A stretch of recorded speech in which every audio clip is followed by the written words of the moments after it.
Well, it's such a great morning to be able to gather to worship and also to have this week and next week a couple of our missionary partners with us today. So many of you know Dale Stewart. He and his wife Jill have been a part of our church family for a long time, but some of you don't, and you're in for a ride, and it's going to be great. One of the things I love about Dale is his passion for the gospel and his passion for people, and neither one of those diminishes because of the other.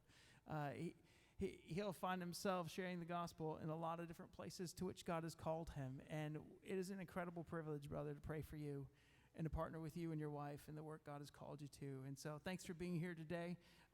Thanks for sharing a bit about what God's doing. Guys, can we give him a welcome this morning?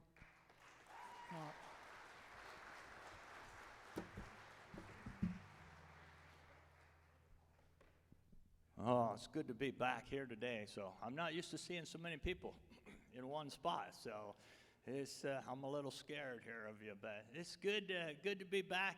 I'm honored. I'm honored to be here and share with you. So I see a lot of. I was telling Mark, I say, oh, it's good to see some old faces, but I don't mean old faces. I mean like long ago faces that are getting older, but it's good to see some old faces and some young faces too. So I recognize half of you, and the other half I don't. So you're new here. So good to be here.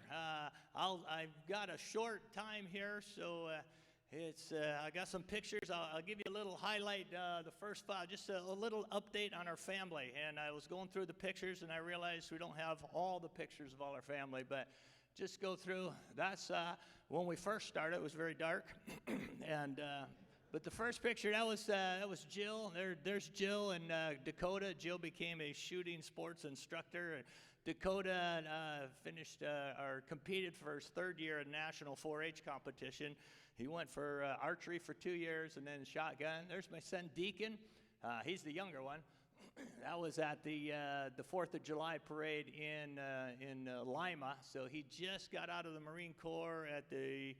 when was it? The end of August. He was unemployed for 1 week, and then he got hired by the police department in Hannibal, Missouri. Anybody know what Hannibal's famous for? Yes? Mark Twain, right? Birthplace of Mark Twain. So he's going to graduate academy on December 10th and then be a police officer there. This is Dayton. He is this year a helicopter repeller, and so he's out of Salmon, Idaho, and so they fly over forest fires and they don't land the helicopters, they'll just slide down the ropes and then they put out the fires. So last year he was on a fire crew, and this year he's a heli repeller. So there's a couple of pictures of what he does, and he's having fun. He's done now for the year. He's out on the ranch, ranching, and then he'll be home between January and March, and then he starts his fire career all over again. So this is Jory and her husband, Kyle, and so they have 2 kids, Theodore and Annika. They live up in Helena. That Theodore cracks me up all the time, man. He's just a little side-eye guy, right? That's his look right there. There's Jacoli. She turned 16, so we had to get her a gun to keep all the boys away. So that's what you do when you're in Montana. She got her driver's license just recently and got her second gun, I guess. So she also competed in the 4-H national competition in Nebraska this last summer. So that's a picture of them. And then she was off and traveling. This is Kenny. This is our newest little boy. He'll turn 7 in January. So this was his first time at 4-H. So he thought he was somebody all dressed up in his little white suit. So, and that's Jill, and that's what we killed driving down the interstate. That thing got landed in our grill, and so it's always fun to, that's a horned owl. So you never know what you're going to find. Well, this is sideways, but that's our church. That's our church every Sunday morning. We got a little bell with a string, and so that's Kenny and CB are the granddaughter there, and the whole family. They just ring the bell to get the church started every morning. So that's how Jill and I date. We were waiting for the waffles to get done on the grill, so I snuck up and got her a kiss there. So there's just a picture. We finally made it to Glacier National Park last year. I'll talk more about that in a little while, but Just a couple of us there, and then you never know what. This was Jacoli's 16th birthday party, so we had a set of, and it was interesting because we could switch the numbers. She was 1'6", and I was 6'1", so we had a combined birthday party there. I don't know if you remember these folks here. There's the two young girls way back in the day. I don't know how that picture got thrown in there, so I don't know. Oh, and we do hard work, too. Fishers of men and fishers of fish. So remember that? That's Morrison Lake. Some of you have been out there and been up to Morrison Lake. I got to teach Kenny to do some baking, so that's our house, and baking some muffins. This is how we travel as a family. We just all pack in, and that's CB. That's little CB, our Jacelyn's daughter. She's 3 years old, and so when pigs fly, and they fly in Montana, I don't know. Some of these pictures just got thrown in there. So we butcher our hog every year. That's how we eat. So we kill it and raise it up, and that's it. So here's the whole family. This was the day we got to finally adopt Kenny.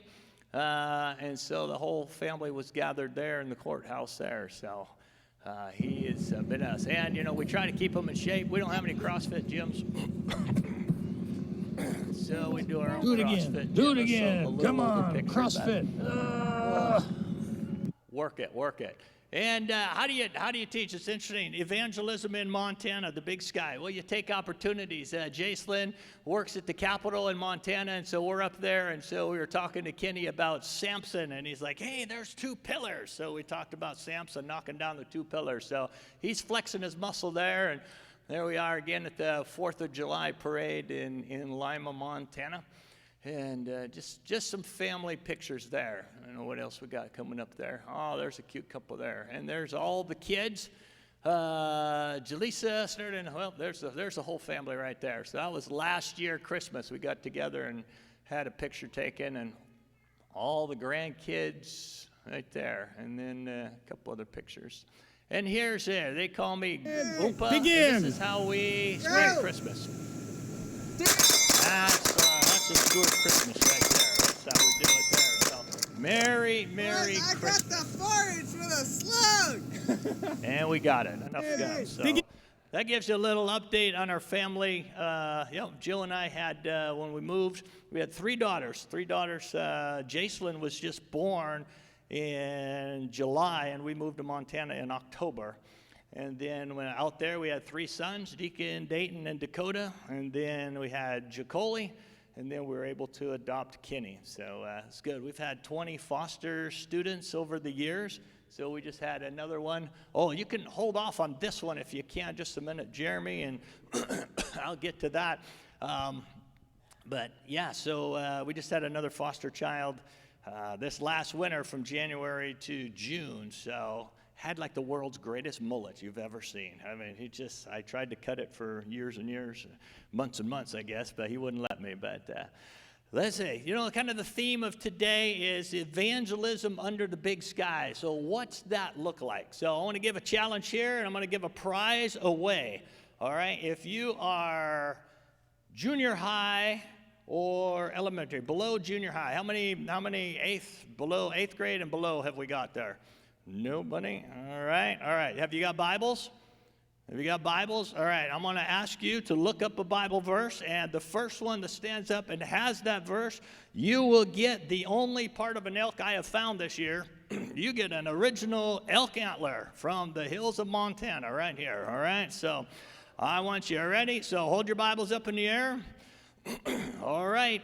I'll say go when I'm done, all right? So Matthew 25:34, all right? Matthew 25:35, go. You got to stand up. You got to stand up when you have it. Matthew 25, all the big guys are like, oh, I want an antler too. I haven't got one yet this year, so. Anybody who's got it? Matthew 25:30, hold right here. Read it out loud.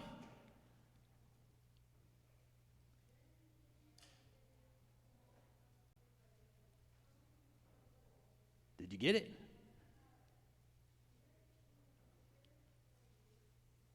All right, good job. All right, I'm going to throw this up there and make you hike for it. That's what we have to do for elk in Montana. So here you go, sir. Here is your elk antler right there from Montana. Who Oh, there you go. All right, there you go. Sorry, sir. And I'm an old guy. All right, I'll get another antler. You're welcome. You're welcome. So, oh, by the way, a commercial. Speaking of elk, I didn't know this till a couple years ago, but did you get it too? Good job. Good job. All right, elk have ivory. You know that? Like the elephant tusks are made of ivory. Elk have ivory too. Their two front teeth are made out, well, like these teeth on the side are made out of ivory. So if you get that, I didn't know that. I was driving with my pastor, and we're coming back from a Bible conference, and we found an elk on the interstate at 75 miles an hour, and so totaled his van out and called the tow driver, and he's like, well, did you save the teeth? I'm like, well, he didn't hit his teeth. They're like, no, of the elk. I'm like, no, I didn't. Why? Oh, they're important. So that's when I found out they're made of ivory. But if you have a Bible, go to Matthew chapter 25. Go to 34. I want to read a couple of verses to you. Verse 34 through 40. Evangelism under the big sky. All right? And really anywhere, how does this work? All right? It says this. Then the king will say to those on his right, come you who are blessed by my Father, inherit the kingdom prepared for you from the foundation of the world. For I was hungry and you gave me food, and I was thirsty and you gave me drink.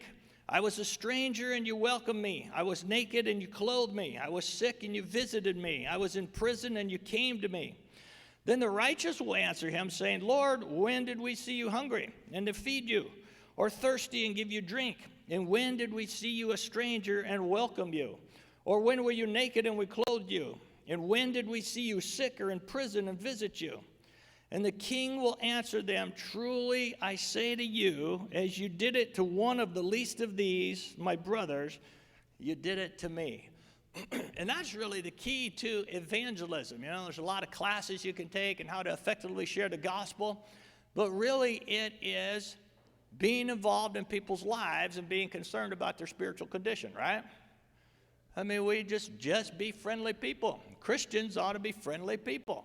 All right, and so, all right, we can run through these pictures. This is just a little bit of, oh, yeah, don't turn the sound up at all on one of the videos. There'll be some bad words, but let me, not by me.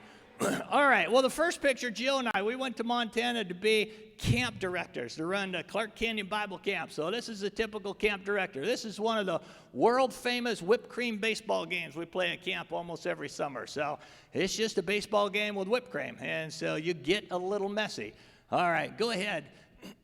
And so what do we do at camp? We make coffee. We go through a lot of coffee. So you're playing whipped cream baseball. All right, became working at the church there. This is our youth group. I take the camp bus, and we take it down to Lima, and we put as many Christmas lights on there as possible, and then we drive it around the county, and we sing Christmas carols to people. So not DOT certified lighting, but they let us go for a while. So that's our yearly Christmas adventure. That's the inside of the bus. It is hard to drive a bus at night with strobe lights and a dance club going on inside. But we do it. Then, oh, look at this guy. Then I became a pastor of the Lima Community Church. I've been an interim pastor of 5 different churches around the county. And so that's fun. I'll tell you more. This was a wedding I just did. Here's our church in Lima. This was during the COVID year. So I would stand out on the steps, and then if you would look, you can't see it, but if you would look that way, it's the Lima Peaks all up there, you know, and so beautiful mountains. So what do I do as a pastor? All right, I do weddings. All right, so that's fun. This is one of our dispatchers here. I just did a wedding, and he was a detention officer. That's on the banks of the Big Hole River, one of the top 5 fishing streams in America. This girl here is a former police officer, the bride, and so this wedding was up in Glacier National Park last October. So we got to go up there and do a wedding there. So that was a pretty first time in Glacier, so I got to go up there. That's a nice place to have a wedding right there, out on a little point on the rocks there. So we do some weddings. This is a wedding for a girl in our church. And that's at Bannock State Park. That's home, if you've been out that way, the ghost town. That was home of the largest gold strike in the U.S., bigger than anything in California. That was the territorial capital of Montana at one time, where Henry Plummer got hung because he was a crooked sheriff. And so it's a good place to have a wedding there. Do a lot of funerals. This is a memorial to a young lady in our church that fought breast cancer for a couple years. This was, you guys prayed for me that day. You prayed for me for a long time. She fought breast cancer. Really, this was interesting. I had interesting conversations with God on this one because, man, anointed her with oil, had the whole church, and that's not a Baptist thing to do. I mean, that's not something I grew up doing, but felt called to, and the church prayed around her and for 2 years and thought God would heal her, and he did. He just didn't do it in the way that we had asked, and so she doesn't have cancer anymore. She's in heaven. But Lima is a town of 250 people. And at her funeral, over 740 people showed up and packed into the gym and was able to share the gospel there with ranchers and cowboys. They were really hooked up in ranching and rodeo. So there were rodeo people and ranchers and people from all over, really the western United States came. And so that was a tough funeral, but was able to share with a lot of people there. So I do a lot of funerals. As the chaplain for the sheriff's department, I get called to do a lot of funerals for people I don't know. They don't have a church background or know anybody in town. So I get to minister to a lot of hurting families during this time. The next couple of pictures, this is interesting. Our church in Lima, there was a lady in our church that had a connection with a young preacher in Malawi named Miracle. His name is Miracle because his mother tried to abort him 5 times before he was born, and he survived all 5 abortions. This is him in the red jacket. His name is Miracle, and he snuck through the night through being shot at by soldiers in that area to go to a Bible college, became a pastor, and then we were able to go ahead help him build a church there in Malawi. And so the next couple of pictures kind of show the church building. And I think the next one or two is the completed one. So the Full Grace Church in Malawi was a big partnership of the Lima Community Church there. And so we're able to partner with not only local folks, but folks around the world as well. So then I became the chaplain with the sheriff's department in 2011. And when I first became the sheriff's department, or the chaplain, the sheriff thought I was really the death guy. It's like, oh, we just use a chaplain when people die. You know, the chaplain lets you know that. And I found that out. One of our officers was up at the academy, and so I went up to visit him. And I said, oh, I'll just wait in the office or in the lobby till he comes out. And when he came out, he was like, oh no, what happened? I'm like, nothing. I'm gonna take you out for dinner. He goes, oh, I thought my wife died or something, you know. And so. So I spent as much time in the office talking to the officers and riding along. They put me on as what they call a special deputy. It's kind of, I don't know what it is, but it allows me to shoot people and put them in handcuffs. So, and I also can hand out, so I'm part-time, and I get to hang out with drunk girls on Labor Day. And so the Metlin Hotel is a very famous hotel. Evel Knievel spent his honeymoon there, and that's an interesting story. Back in the day, Cowboy Justice, the Metlin is a bar. It used to be a hotel. Back in like the early 1900s, the town was going through a revival from a Presbyterian evangelist that came through, and the town fathers, or somebody in town, gave the Presbyterian pastor the Metlin Hotel to use at the church. Well, the town fathers became so angry, they actually tarred and feathered him, actually poured tar on him, feathered him, kicked him out of town, and they took the Metlin back as a bar. And so that's where we spend most of our time in law enforcement, just drunk people. You never know what will happen. I was out duck hunting with Kodo, still had my waders on, and then we had a wreck. And so there I stand out there in minus 15-degree weather, directing traffic. You can see all the traffic backed up there that I had to stop. All right, so sometimes it gets backed up. I know these videos are sideways, but that is Interstate I-15 right up by Monida. So this is a funny story. I was in Lima to shut down the interstate, and they had this Indian guy driving the truck. He goes, "Oh, I need to go to Vegas." I said, "No, you're not going to." "No, I need to drive today." I said, "No, it's close." "No, I need to get there. I drive in snow." I said, "No." So I went up, I took this video, and I came back and I showed him. I said, "This is what the road looks like." He goes, "Holy smokes, I'm not driving anywhere." So the greatest thing I do is I go up there. We did manage to save the bike on this one. So a little one-owner fixer-upper here. So you never know. This is just the Interstate 15, what we get into. This is an interesting one. That trailer, I was sitting at camp. It was on a weekend between camps. There's being the blue helmet. And I see this truck and trailer stop on the interstate. We can see them, and then I see smoke coming up. I'm like, oh, somebody burned up the brakes. So I get out there. I call in the fire department. We go down there. The guy gets out, and he goes, "Oh, it's full of fireworks and ammunition." I'm like, oh. And it was. I don't think it's in this video, but that video, later on, I mean, fireworks are shooting up everywhere. And so we get a lot of wildland fires out there. And so this was a fire we had last fall that I had to run through and evacuate all of the ranches that were in there. And so that's just part of the job. And then this was the helicopter that Dayton was on last year. They came in and took the water drop. This one lasted about 3.5 weeks or so on this fire here. So you never know what you get into. Okay, no sound on this one. This is an interesting one. We had a call. You'll see me in a minute. I'm wearing a blue T-shirt. So we're in a chase down I-15. This car here. Now we're in the southbound or the northbound lane going south. All right. So he crossed the interstate. This is about the 4th time he had crossed over. He was a convicted felon. He was gun running, and so we got the call, and so we're chasing him down. I'm just at home. It's the Monday after, Monday, Labor Day, getting ready for bed, and they're like, "Hey, we got a chase, get in there." So you can see the car's almost hitting there. And so I jump in the truck, and we start chasing this guy back and forth along the interstate. I really wanted to go in bed, so there's one of our other officers says, "Enough of this. Let's just get it over with." So he goes and bumps him off the road. And then the fun begins. There we go. It's a good thing the guy got out. So here's our sheriff.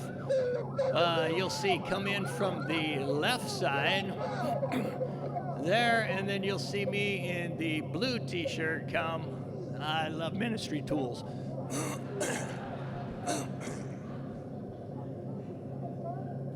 When you talk about the Bible, you got BC, AD, and AR. Those are the 3 things.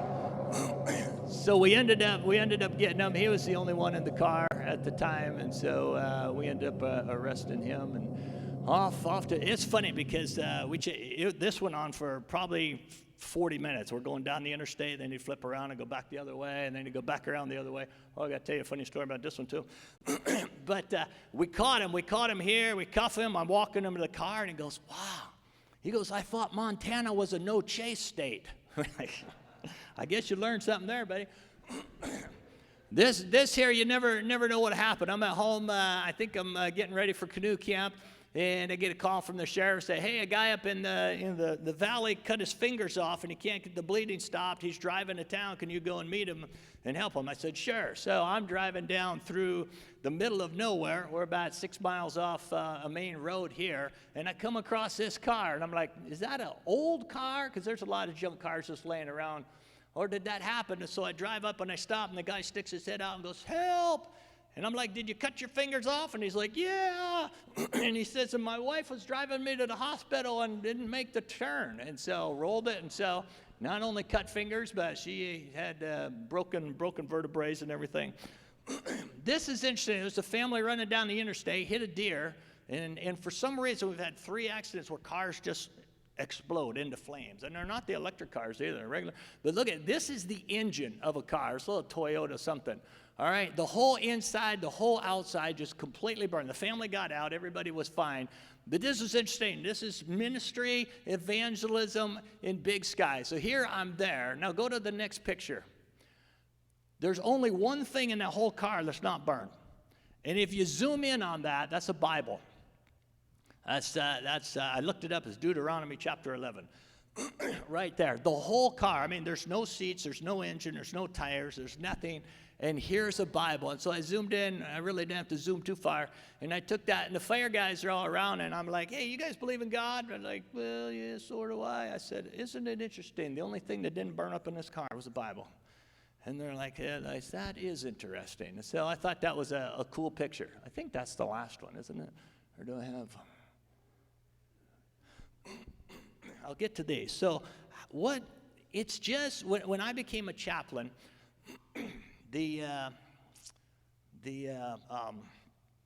at the academy there, I went to a chaplain academy in Seattle, and they said, you know what the chaplain is? It's a ministry of presence. Ministry of presence, just being there. Just being there for people's worst times, and it's like be a mop. And I thought, oh, that's interesting, be a mop, because think about a mop in your house. I mean, now there's all computerized. You get them little things that run around the house for you, but I still do a lot of mopping at camp, all right? A mop just sits in the corner. You don't pay attention to a mop. It just sits there till when? Till somebody makes a mess, right? And then you get the mop out and you clean up the mess. And really that's what I consider my role in ministry is just being a mop, just being there, hanging around, and then when people get into a mess, I get to come in and help them through that mess a little bit. Some messes are self-inflicted, I know, and we can deal with that. Some are tragic events, trauma, bad things happening. And so ministry is just, my family hates to go to Dillon with me. Sam, you probably remember this from when you were out there, because they're like, I just need to go get something for plumbing. They're like, oh, he'll be gone forever, which is true, all right? Because, I mean, without doubt, I get into our lumber supply store, and somebody's like, hey, Dale, you got a minute? I got something going on in my life, and they'll talk to me. When we ride with the cops, we get some exciting stuff. You saw some stuff. Most of it's boring, just riding around for hours. And I've had a lot of conversation with our officers and our deputies and our dispatchers. I'm the oldest guy in the department by age. And I've been there the longest besides one other guy. And so I've kind of got this grandfatherly thing going with all our officers. Most of them are in their 20s. They're just starting to date or get married or have babies, and not necessarily in that order, but it's just going through beginning life stages. And I'm there, and they ask my opinion, and they're all open to hearing biblical advice from me. And so it's pretty neat. And so, go back to that one letter that was up there. This is a letter. This is actually a kind of a diary of Jaleesa's one when she kept diaries. And this is, when I got there, I would go and travel about an hour out to the Big Hole to do a Bible study. And then they would have the Jackson Lodge and Hot Springs right there across the street from the school. So, interesting that Jaleesa wrote this down. She goes, I just had an interesting, awesome experience. I like that. After Bible study, that's Jaleesa and I, went to the bar. So it's always good to take your, 14-year-old girl to the bar after Bible study. So it's kind of a restaurant, bar, nightclub. We all got Dr. Peppers. We sat on the comfy furniture in front of the fireplace. A guy named Jeff came over, asked me if he could join us. He had brown eyes. This is interesting. She remembers this. He had brown eyes, laid back brown hair, and at least 2 tattoos. That's it. Carrying in his top jeans, shoes. All right. Alcohol and cigarettes. All right. His friend Thomas came over too. Tommy had on a T-shirt. It's interesting. He remembers all of that stuff. It says down at the end, it says, the conversation turned to why we were in Jackson, and we said we were teaching a Bible study. Jeff started asking some questions, and Dad told him why he believed the Bible was true. Jeff said he knew there was a higher being or something called God that he had read, though the Gospels and Acts. Tried the rest and didn't like it. He started talking about why he couldn't be forgiven.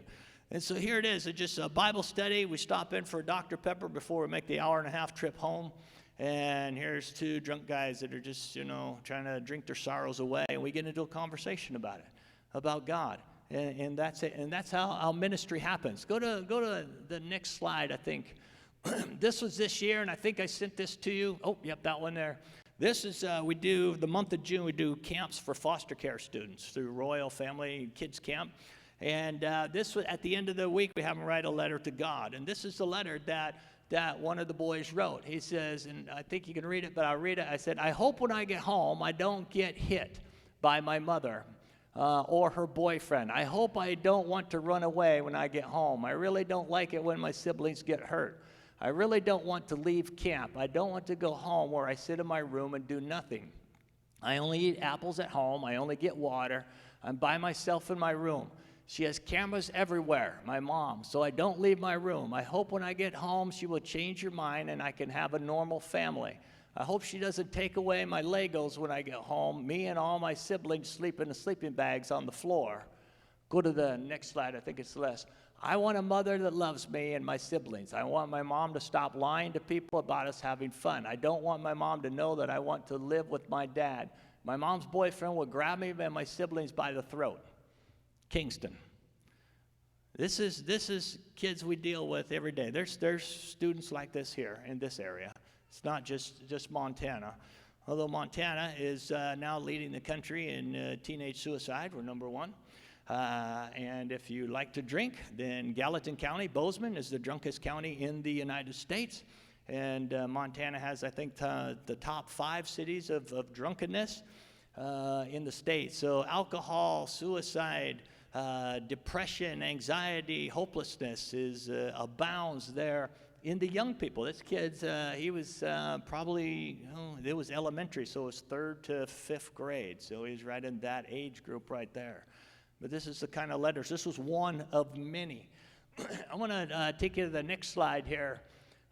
This is just I never assume when people come out on mission trips, I never assume anybody is saved. I don't assume any of you are saved in this room. All right, I just don't take that assumption. And this is interesting. This is a list from one of the staff members from our foster care camp. And I started talking to her about the gospel and quickly found out she wasn't saved. She just liked to help young kids. And I started talking. Here's a list she gave me. She goes, well, I've got some questions about God. And so here's a list that she gave me here. It says, how do I start my conversation with God? I got to get my phone because I got to get the update on this one. How do I ask him to forgive my sins? What do I do after? How do I accept forgiveness? How do I know I have been forgiven of sin? After I give my life to Christ, what do I do? How do I ensure I follow the commandments? How do I read Scripture? How do I know he's listening to me? If I give my life to Christ and I break a commandment, am I still worthy to go to heaven? Sounds like some good questions we all should ask, right? Well, it's interesting that I talked to her. She was there for a couple of weeks, and I talked to her, and the first week, she was very receptive and open to this, and we shared a lot. And then the second week, she got really, really cold. Like it was like I could tell there was a spiritual battle. And then she left, and I didn't hear anything from her. And then this was September 8th of this year. She goes, "Hi, Dale." She texts me. She goes, "Hi, Dale. I'm sorry this is so late at night, but I wanted you to know I'm ready for him. I'm ready to take on the fulfillment, the peace, and the salvation of our Lord. God will take me on. Today I choose him. I will continue to do so every day as long as I live." A year later, just a conversation. A conversation during a week at camp. All right, and you never know what that'll lead to. I think I've got, is there one more there or not? That might be it. But it's just being there for people. If we've been saved, and we know what it takes to be saved, and we know that God has peace and healing in people's lives, all right, it's just spending time with them. All right, and I've asked Jeremy, hey, where'd he go? There he is. I appreciate you, brother, and I appreciate all of you because I bugged him more times this year, texting him and just saying, man, I need prayer. You got to pray for me. I mean, we've had some bad things happen in our community. I mean, Jody, the young lady that died of cancer, that was tough. I mean, that hit the whole community, and to be able to stand up, I was struggling with that one, and to help a church walk through that and help a community walk through that. As a chaplain, I lead our county critical incident stress team, and deal with a lot of people in trauma. Just a month ago, we had a 7-year-old boy ride his bike out in front of traffic in front of the high school, and a big truck rode him over. And I mean, rode him over. There was nothing left of him. It was bad. And I mean, the high school saw it, all the responders saw it, the hospital staff saw it, the police saw it. And so I spent, I think, Jeremy, thanks for praying, man, and all you guys. I spent the next week, having meetings with hospital staff and the policemen and the firemen and the high school. It didn't make sense. You know why? Just this innocent life would be taken. That and the question, why do bad things happen to good people? That question comes up all the time. All right, and just being able to share the gospel and pray with people through their tough times. You know, just what's the day? 2 weeks ago, Lima, Montana. Again, I'm just sitting at home. I get a call. They're like, "Hey, Dale, you got to head down to Lima." The rest of the team's heading down there. So had a lady call 911 and said, "My baby's dead." And so we go there. Our ambulance crew goes there. I go there. A couple of our deputies go there. And when we get to the door, and you can read about this in the news, you can look it up in the news, Lima, Montana. It's still in court today. All the mom says is, "Take me to jail right now." And we're like, "Why?" We go up there. The baby was dead. The baby had been dead since the 1st of September. She had stopped feeding the child since the 1st of September. All right, she was in the house with 3 other kids and her adult dad, and nobody did anything about it. And there, if you can imagine what somebody looks like after that amount of time. And our ambulance crew had to deal with that, and our young officers had to go up there. I was up there. All right, this shook up a community. And I spent 4 more days debriefing and talking, and I'm still dealing with some people in that. And that whole community, it's like, why? All right, and so I just got a call from the sheriff yesterday. Said, "Hey, we need you." I'm like, "Well, I'm not there. It's going to be a bit of time." And so Jason sends me a picture. And there we got the cops and the drug dog and the ARs again. That's a biblical tool out there. And they're pulling 2 kids out of a house in Lima that are dealing drugs. And so we got 3 kids messed up from their mom not taking care of the little brother. We got 2 more kids messed up because their parents are doing drugs in town. It's bad. You know, and people are hurting. And they're struggling with all this trauma. And it's tough to go through. I got to tell you, I'm glad you guys are praying for me. So hopefully when Jeremy says, "Uh-oh, Dale's in it again," you pray for me. I feel it. I consider you guys part of the ministry. You're partners with me out there. And so thank you. Thank you for lifting me up as we go through this.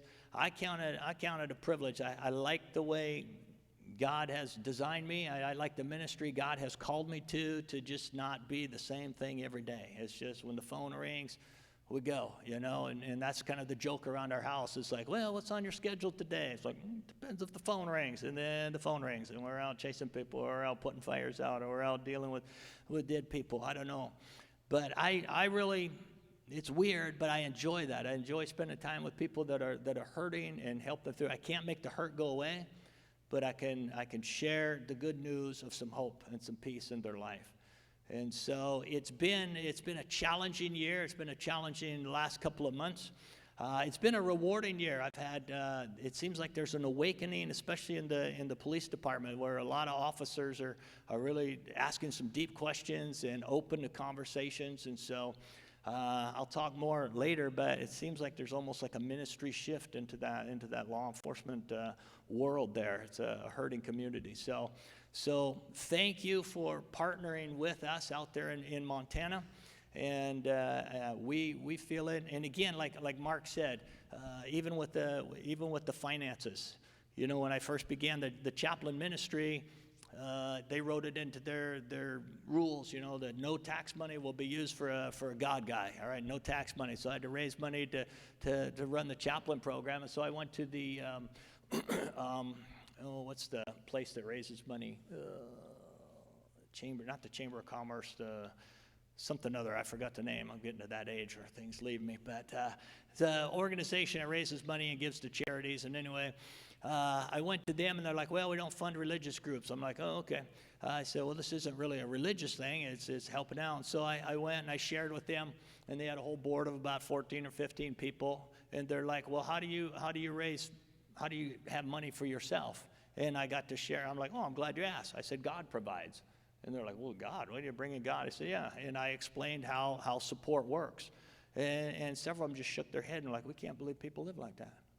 You're not. I said, are you poor? I said, no, I don't think I'm poor at all. And the sheriff's office, the same way, what Mark said. And so just by you giving financially, and that's not a pitch that I need more money, it's sometimes we just get money in the offering plate, and it's like, well, it's just doing my thing. But it's myself and these other missionaries. It's a testimony to people that God is alive, God is real, God provides. And so I thank you for that. I thank you for being a partner for that. I thank you for praying. I thank you for the cards that you send as an encouragement. And so I really consider you guys partners.